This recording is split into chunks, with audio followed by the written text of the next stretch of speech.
Estamos de volta com a nossa entrevistada linda, Tirza Reis, que ela está dando hoje uma grande explicação, uma aula para vocês, para mim, que estou aqui com ela hoje, falando sobre coaching, falando um pouco sobre essa nova perspectiva de olhar a vida, e ela está dando algumas dicas muito importantes. Você que está em casa, eu acho que deveria prestar atenção. São dicas que podem realmente mudar a sua vida, como mudou a minha. Eu fiz um curso com a Tirza durante muito tempo, a gente teve uma proximidade muito grande, e eu falo que isso tudo foi muito importante para que a gente possa construir mesmo quem nós somos, né? Tirza, agora indo um pouco mais para a sua vida, como é a sua rotina? Você trabalha muito, apesar de jovem, como eu falei, e você dá cursos de formação, né? Você é diretora da Homero Reis, você também tem os seus afazeres lá. Como que você consegue se dividir como profissional hoje? Bia, essa tem sido um grande aprendizado, né? Ser coach não é só você cuidar do outro, você precisa ter esse processo de autocuidado também, né? E tentar organizar a sua própria vida, né? Com certeza, senão a gente só cuida do outro e esquece da gente, né? É verdade. E eu tenho 2 filhos também, né?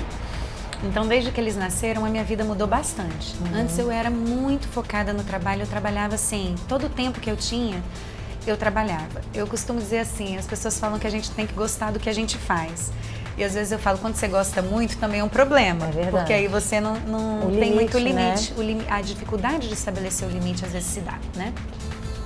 Mas com a chegada dos meus filhos foi ótimo porque eu consegui me organizar muito melhor, né?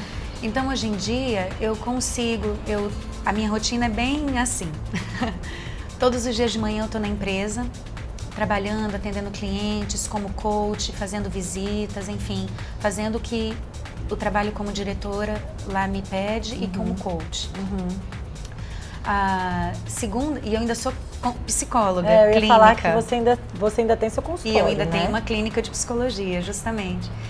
Então eu separei 2 tardes e um pedacinho de noite para estar lá no consultório. Então todas as segundas e quintas eu estou no consultório atendendo, né? Todas as demandas necessárias e vinculadas ao que está ali. E aí, terças, quartas e sextas de tarde, eu tô com os meus filhos. Então você conseguiu dividir bem. Consegui. Então, terças, quartas e sextas, eu tô com os 2, e aí é o meu momento de ser mãe, de ficar descalça, de ir pro parquinho, de se sujar de tinta. E como é que você vê hoje, assim, a gente estava conversando antes sobre a questão das mulheres, nós temos hoje um peso muito grande, né? Porque nós temos que dar conta muito bem do nosso trabalho, nós temos que ser muito competentes como profissional, e é uma exigência não só dos outros, mas nossa. Nós também nos exigimos muito, eu acho que até mais do que o outro. Exatamente. Né? Nós temos a exigência de ser uma excelente mãe, de saber se estamos dando a educação correta, temos que cuidar da casa, enfim, temos que cuidar de nós ainda. Então, assim, eu acho que hoje, você como uma mulher jovem, bonita, mãe, o que você pode falar para as mulheres de hoje? Como é que você encara a sociedade? Como é que você encara as mulheres de hoje? Assim? O que você pode me falar do que você vê no consultório também, o que você tem atendido durante os seus cursos que você dá, que no finais de semana você ainda dá curso de formação, né? Então, essa é a rotina da semana. No final de semana eu estou trabalhando, né? Sexta-noite, sábado o dia inteiro, sempre dando cursos, dando aulas, na pós-graduação, em cursos de formação de coaching, em palestras, em processos vivenciais. Sexta-noite e sábado o dia inteiro é dia útil para mim, né? É dia de trabalho. E eu gosto muito, então eu vou com muita dedicação, né? Agora, quando você me pergunta sobre a mulher contemporânea e como é que a gente lida com tudo isso, eu tendo a acreditar que a gente precisa repensar, sabe, o nosso papel como mulher. O que eu tenho visto é que para entrarmos no mercado de trabalho, para assumirmos essa postura que a gente tem assumido, muitas vezes a gente tem se masculinizado, né? Tomado para si exigências que não são nossas, assim.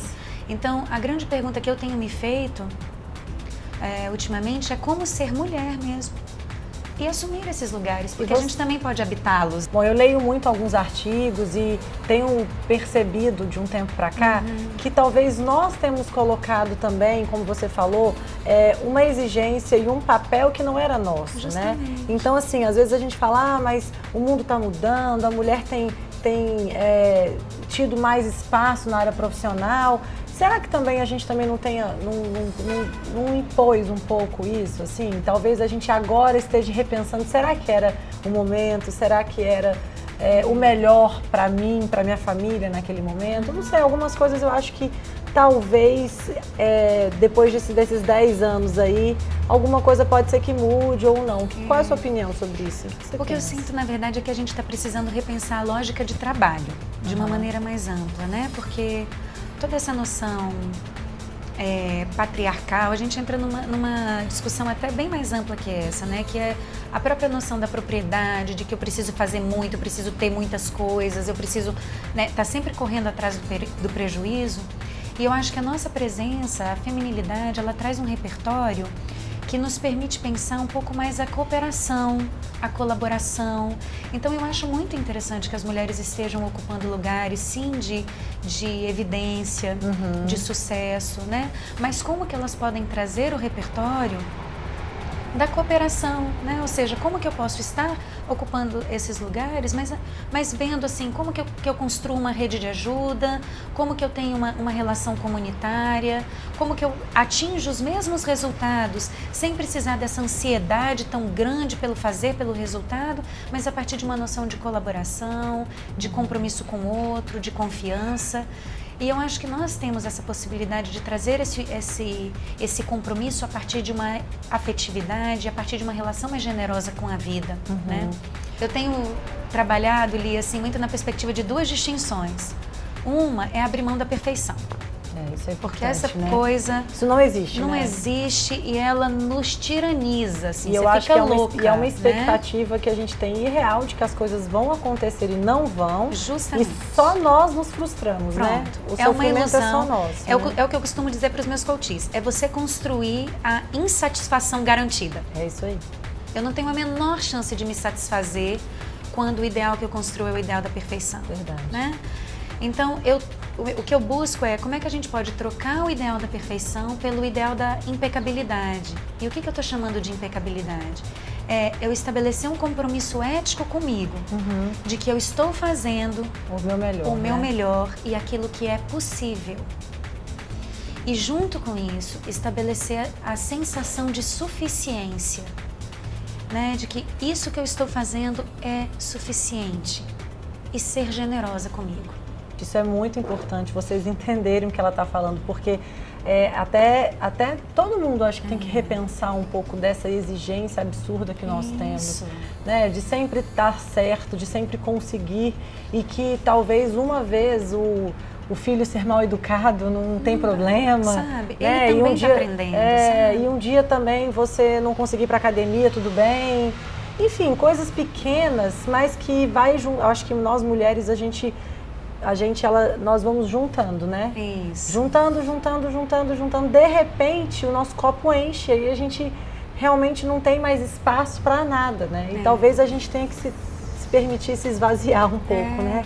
Eu gosto da ideia, assim, uma coisa que me ajuda a pensar sobre isso é pensar que a gente está na vida como aprendiz. Toda vez que você está aprendendo uma coisa nova, às vezes você vai errar. Claro. Não é? Porque eu estou aprendendo. Sim.